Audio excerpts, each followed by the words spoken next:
All right. Welcome, everyone, to the 18th Annual Tallgrass Film Festival. I want to thank all of our sponsors. I want to thank everyone for joining us. You all are making this possible this year, so thank you so much. If you are enjoying yourself, please let everyone else know on Facebook and Instagram how much you're enjoying yourself. Tag at Tallgrass Film and hashtag Tallgrass 2020. I would like to welcome Keith Lane, the director of Hello. Hello, Keith. Sorry. No, you're good. You're good. Director of Dispatches from the Vietnam War, Beer, Bunkers, and Typewriters. Welcome. Yeah, thanks So for glad having me. I really appreciate it. This yeah, is so glad to exciting. have you here. Thank you. Yeah, yeah, man. I thought it was just a really awesome little film. I'm sure everyone, I would assume at this point, if they're watching this, they've probably seen the film. But would you like to take a second just to kind of tell us kind of what it's about? Yeah, so in short, it's about my father-in-law's time in Vietnam when he was a soldier during the war in the 60s. It's animated, and it basically highlights three stories of his, year and a half, 2 years time there. And it was just a really interesting look into his life at that point of his age and where he was and how much it really changed him. Yeah, yeah, absolutely. It's an interesting look because you think Vietnam and you think of everything the photographs and the movies you've seen and all that sort of stuff. And so, when the material in it is about well, it's in the title, beer, bunkers, typewriters. Even I was kind of shocked because you just don't expect there to be, I guess I'll just say spoilers for anyone that hasn't seen it. Go watch this film. Um, Please. you don't expect a pool and beers and Abbey Road and pot and all that sort of stuff.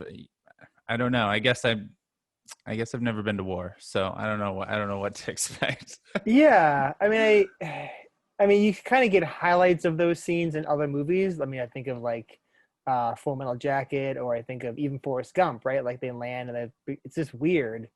But at the same time, there is the sort of day to day, right? Like there's the normalcy of life Yeah. and just trying to, have a schedule and do normal things, and you wouldn't necessarily think about that. But there it is. Yeah. Yeah, yeah, absolutely. So you said this was your father-in-law.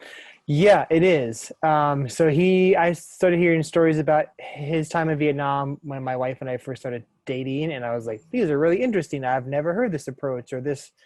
They were just funny and insightful and just different from what I grew up hearing about the Vietnam War, or like you said, from movies and from films. Although again, those scenes are in there, but they're not really highlighted. And in reverse, his time did have a lot of craziness outside of what you think of as like a typical conflict, but that wasn't in this story. So I really wanted to kind of hit on like who he was at that time, and clearly it really changed his perspective on life dramatically. And I thought that was a really interesting story or set of stories to kind of throw into the mix when we think about the Vietnam War and when we think about conflict in general. Yeah, yeah, absolutely. Well, I mean, it does take so how old was he? Do you know Yeah, he about was that? like 18, 19, or probably like Oh, 19, 20, like pretty young. oh, wow. Okay, Yeah, yeah, yeah, yeah, absolutely. yeah. Yeah, I mean, you're just thrown into a whole completely different world at such young age. I mean, Yeah. it's gotta be insane. I can only imagine what it'd be like to get drafted, for Yeah, he volunteered Vietnam. actually. Oh, you volunteered. Okay, He volunteered. His brother got cool. drafted. He volunteered. And he was trained as a airline mechanic, helicopter mechanic, and then obviously that didn't happen. Yeah. So he learned to type Yeah. and so the reasoning for that was to be able to stay in that or be in like a certain profession or Well, it was basically he just didn't like being a mechanic. oh, okay. And when they got there, needs change all the time, right? Like any operation or any job or any company, right? And so he arrived there, and his girlfriend at the time, his brother had been, is like, hey, if anybody asks you, can you type? Like, just say yes, like, because it'll probably get you a different job, right? Like something very unique. And it just so happened that they said, does anyone here, or can you type? And he's like, yep, I can. and then, sort of reverse engineered himself into that situation, but not planned and did not know that would ever happen. Yeah. Wow. Yeah. Yeah, it's like when the director says, "So, can you juggle?" And you go, Oh, "Oh, totally. absolutely, Yeah. absolutely, yeah." Or Yeah, like, yeah, yeah. I can "Oh, just operate that camera. You need light? I could definitely. Sure. No, no, no problem. fake it till you make it." Totally.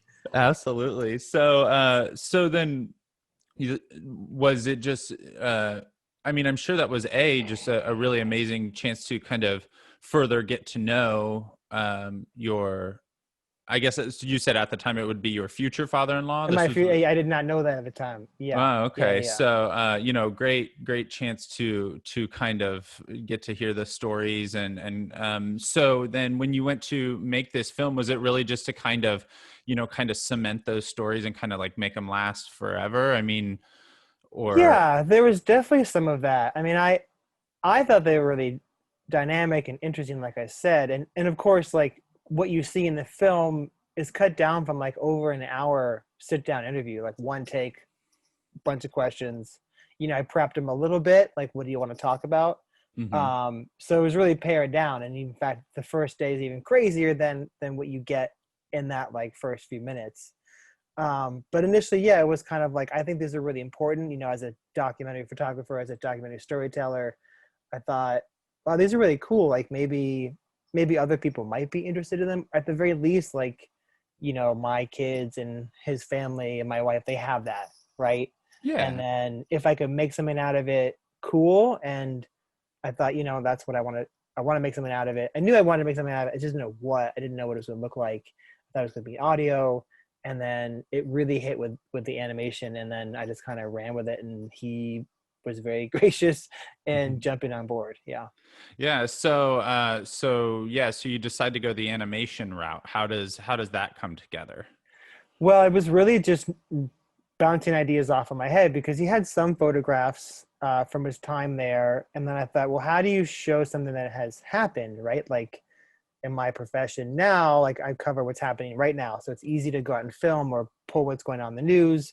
But that happened, and so I didn't know if it was going to be a strictly audio piece, like we've kind of layered with sound effects. I just really just racked my brain over and over again. And then the idea just popped into my head, like, why don't you animate it? And once that idea came out, I was like, yeah, that's what we're doing. Because Lloyd is a very introspective, very inquisitive, highly intelligent. So he wants to know, like, why are you doing it? What's going on? And like, what do you think about this? I had to have all those answers for him other than, because I've been pestering him for a long time. Like, hey, let's do this. Hey, let's do this.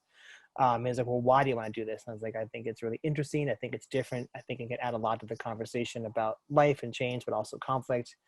Um, and I want to animate. And he's like, cool, let's do it. And so once I sold that to him, then I had to find an animator because Yeah. I didn't have that either. I was like, oh, cool. Okay, we got that one down. And then it was just a matter of finding Catherine, and then the rest is kind of what you see. But it was never meant to go beyond like friends and family and me like, hey, I want to direct something. I never imagined it would go where it's gone. It's been really exciting, and I feel very humbled and very lucky that it's been able to, other people have been able to see it besides just, myself and my friends.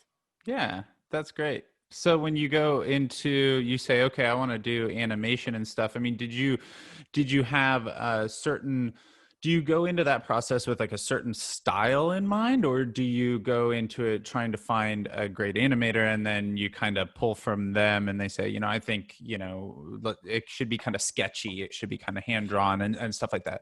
Yeah, so I asked a friend of mine for some names of people that she might know. She sent like four or five, and I went through all their reels, and Catherine's work just really stood out. So to say that I had like, okay, I wanted to have this look and feel, and like you said, be sketchy or be three dimensional. I didn't really have that. I did know that like, I mean, I can say is like what she came up with was better than what was in my head, but what was in my head was very foggy. So it was both a conversation of like, hey, I like your work, and like trusting her to just run with it, right? And then me going, like that's not what I thought it would look like, but it's way better and more dynamic and very interesting. So it was a weird kind of like, yes, I had an idea, and also no, I did not have an idea of like visually, I knew when she did it, I was like, yeah, that's it. But I couldn't necessarily like communicate it, because I sort of said, hey, here's the hour-long interview, here's a bunch of photographs, here's some archival stuff, like what can you do? And then I just jumped off the waterfall in a very uncomfortable way and was like, I don't know if I like it, but like it's different, so maybe let's just run with it and see what happens. Yeah. Cool. No, that's awesome. Yeah, I was always curious because when animators all have just such a everyone seems to have just their own kind of distinct kind of style to them, and so if you're like, yeah, I want it to look like this comic book from this, from this year and stuff, and then having to work your way backwards to find someone that could do that, or if you just find someone that's just super talented and says, oh, I think this would be the right way to Yeah, go. that was it. Yeah, that's why you keep talented people around you. That's why you hire people smarter than yourself to do things. So it's like, yeah, I know nothing about animation. And I was very upfront with her about that. I was like, I don't know the first thing. Like, I'm in your hands. Like, okay, let's see what you work with, what you can create. And like I said, I saw her reel, I saw her website. So I knew in general, while she can do a bunch of different styles, I wasn't quite sure which one she was going to go with. And she's very typeface forward. So, there isn't a lot of like, well, there is some like figures and hands and stuff, but it's more of a blend. And I wanted to make sure that whatever she came up with, and we had a conversation, I didn't want the animation to be distractive. I didn't want the animation to be the story. I wanted the story to be the story, and I wanted the animation to support that story. So in that sense, I had a very clear idea of what I wanted. Visually, I kind of let her run with it, but I think from a structure standpoint, from an aesthetic standpoint, I really was emphasizing story over animation, and then have it really pair with it instead of be all the focus, right? Because it could have been very easily just about animation and not necessarily the story itself. Right. Yeah. Yeah. No, that's a really good point. I guess I hadn't really even thought about it that way, that it really supports more of the words and the story that's going on, and it's less about watching the guy in the foxhole and the sniper thing, Yeah. and all the fancy shots and tricks and stuff. So Yeah, which she did beautifully. yeah, no, it's But super yeah, cool. I love how simplistic even something like, when he says like we had some Potter, or when the Abbey Road cover comes up, and it's yeah, everything is just so, it's kind of minimal, but it's also very expressive at the same time. It's really beautifully done. yeah. It was a bit of a risk, but I was really happy with what she did. Yeah.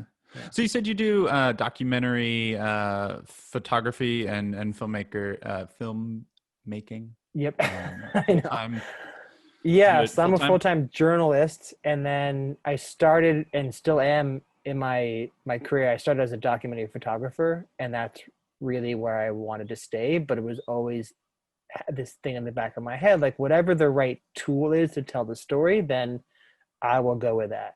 So for years I thought like filmmaking or video journalism and that kind of stuff, because I was just like, no, no, no, no, no. And then I was like, you know what? Like I went on this one trip and I did this story about Kurdish farmers, Iraqi Kurdish farmers who live a few kilometers behind the front lines in Iraqi Kurdistan. And I like had my Canon and I was shooting video on it and trying to do everything. And my friend's like, listen, if you're gonna do video, like do video. Don't like try to find Frankenstein or like commit to it. So that's what I did. And then from there, that allowed me to open up a whole other world of possibilities and ideas that I would not have necessarily been receptive to if I hadn't like decided to make that jump in, I guess that would have been 2015. Yeah. Wow, awesome. So then what is it about documentary storytelling? I mean, what was it that drew you? Was there something in your life where you're like, I want to share stories with, from the world with other people? I want to, was there something that made you choose that path? Yeah, I mean, that was always in the front of my mind. I didn't know how to make a career out of it. I didn't know how to communicate it. But, I grew up with a father who always told really great stories about his life. and was a really good storyteller. And then through, high school and college, learning about culture and anthropology and learning about like the value and the historical value and the historical importance of storytelling and storytellers, that always struck a chord with me. I always was interested in that. And again, I had no idea how I was going to do that. I just knew that that's what I was interested in doing. It was on a completely different career path, and had done some photography from time to time, but nothing professional. And again, I was in a situation where I was overseas doing something completely different, and bought a camera, and was like, no, this is what I want to do, because I feel like being able to tell other people's stories, I should say, allowing or creating the space for people to tell their stories, how they want to tell it, and then broadcast that out, just seemed like the coolest thing in the world. And it's been, that would have been like 2008. So that's been a huge evolution from, hey, this is kind of interesting, to how do I make a career out of this, to how do I survive financially, to kind of where we are now. But yes, it was always there. I was always interested in storytelling. I was always interested in traveling and exploring like what makes us human. How do we, what do we like in situations that are difficult? What do we like in situations that are complex? How do we manage the paradoxes that we keep inside of us all the time? And how does that make us who we are? So that was something that had always been there. And I, again, always trying to figure out how to keep doing it. Yeah, Yeah. that's awesome. Yeah. Well, I mean, it all starts with a dream, and then you just figure it out, right? So, Yeah. I mean, a awesome. ton of hard work, but yes, it's Yeah, the dream. And then, as like in the creative field, it's very difficult. Financially, it's very difficult. So I've had to find a lot of different ways to make that work and make different compromises and continue to make compromises. What I do on the side isn't necessarily what I get to do during the day all the time. So I have to kind of like balance those two worlds out, or three worlds out, yeah. um, which isn't easy. And And I it's think, especially difficult, this year, and with everything going yeah, on, I'm sure. So, yeah. Unfortunately, it's funny. I had forgotten. I talked to someone else about that, about COVID, and I was like, everything that I did, like Catherine and I did, it was all through email and phone calls. So we were like, didn't know it at the time, preparing ourselves for the world we're in now. I was actually curious about that, because it did seem like when you look at it, you go, "Oh, wow, this is the kind of project you could make remotely." Essentially, I mean, you interview your father-in-law, and then you talk to your animator, and then you kind of pass things back and forth. And so there was a part of me that was curious if it was pre-pandemic, or if it was this It year. was But pre-pandemic. you were just Yes. ahead of the curve. I would love to say that we were ahead of the curve, totally ahead of the curve. We saw it coming. No, it was just circumstances. Catherine at the time was finishing up her classes at the Savannah College of Art and Design. She was, I think it was either spring break, or I can't remember. She was on some break. And so the timing just aligned itself. I think for the best. I think if we were both in the same place, I might have been a little bit over her shoulder, just because it's your baby, right? Well, yeah. So I'm very glad in one way that I couldn't be in the lab or in the studio when she was working, and I'm sure she was really glad too She's like, "Can that you we didn't take have off really. for a Yeah, while?" I think you need to like do something else for a minute. The hard part is like you get an email, you send an email like 12 o'clock at night, and then all night just like can't wait to see what happens. So it was a very humbling experience. And when I never I've done team projects before, but I was like, I have no control, right? I'm just sitting here waiting Yeah. to see what Oh my happens. God. And imagine how she feels when you send it and you go, Yeah, and then she's on the other exactly. side waiting on the response, like, "Oh, I hope he likes it." Yeah, exactly. Both of us having, probably a little bit. I can speak for myself, imposter syndrome. So yeah, Yeah. that's Oh, right. I know. yeah, This crippling imposter syndrome. yeah. So then what's coming up next? You got anything exciting down the pipeline that you can talk about? I do. I'm very excited. It's in the amoeba stage right now, so I can't say too much. Other than that, it deals again with that sort of internal wrestling with paradoxes and change and who we are as people, because we're constantly doing that. And so I try to find ways to bring that to the forefront, because I think it's the most interesting. Everyone loves a really good story, and everyone loves a good story that I think that comes at you from a different direction. I try to like disarm you a little bit, and then, you know, sneak something in and kind of get you to go, hopefully, to think about you know, your own experiences in a way that's relatable some way. I don't necessarily always have to relate to the people, or if it was a, you know, nonfiction film, a character, but I do find that that's important to try and do, right? Like if I can't find something in that person I'm interviewing, if I can get other people to relate to it, then I'm not really doing my job. At least that's how I see it in the work that I'm trying to do. Yeah, totally. Fingers crossed. No, that's awesome. I mean, I think, you know, I think the beauty of, you know, documentary and stuff, projects like that is that, you know, at the core of it, we're all human, and we all, have, to a certain extent, you know, the same feelings and the same, you know, we all exist in the same world, and you may be across the world and you may have a totally different day-to-day experience, but when it comes down to your brain and your heart and the way you feel about things and everything, you know, you can hopefully you can pull something from it. I mean, my wife and I watch documentaries about people climbing mountains, and we go, well, that's us, isn't it? And it's like, no, we don't climb mountains, but we try to persevere. But like, you could do it. I mean, There's something there. I hike, yeah. but no, yeah. So, well, that's really awesome. It's been so great talking to you, Keith. Yeah, thank you so much. So where can people check your stuff out or follow you or anything like that? Yeah, so I'm on Instagram and Twitter at Keith C. Lane. That's Keithc, C as in cat, Lane. Those are my most active sites, and I link to Vimeo from there and stuff like that. But yeah, that's where updates will be, or talking about this film festival and other news and new projects, and that's kind of where I release stuff in a sometimes very slow manner, in little drips, and then all of a sudden you're like, here you go, I've been working on this thing for years. Enjoy, bye, and then go run and have anxiety. So yes, absolutely. Anyway, yeah, that's where you can find me. Appreciate it. Cool. Yeah. No, thank you so much for joining us. And thank you everyone for joining us and listening to this conversation with Keith. I hope you enjoyed the film. Make sure you are voting for those audience award winners throughout the festival. That means a lot to everyone.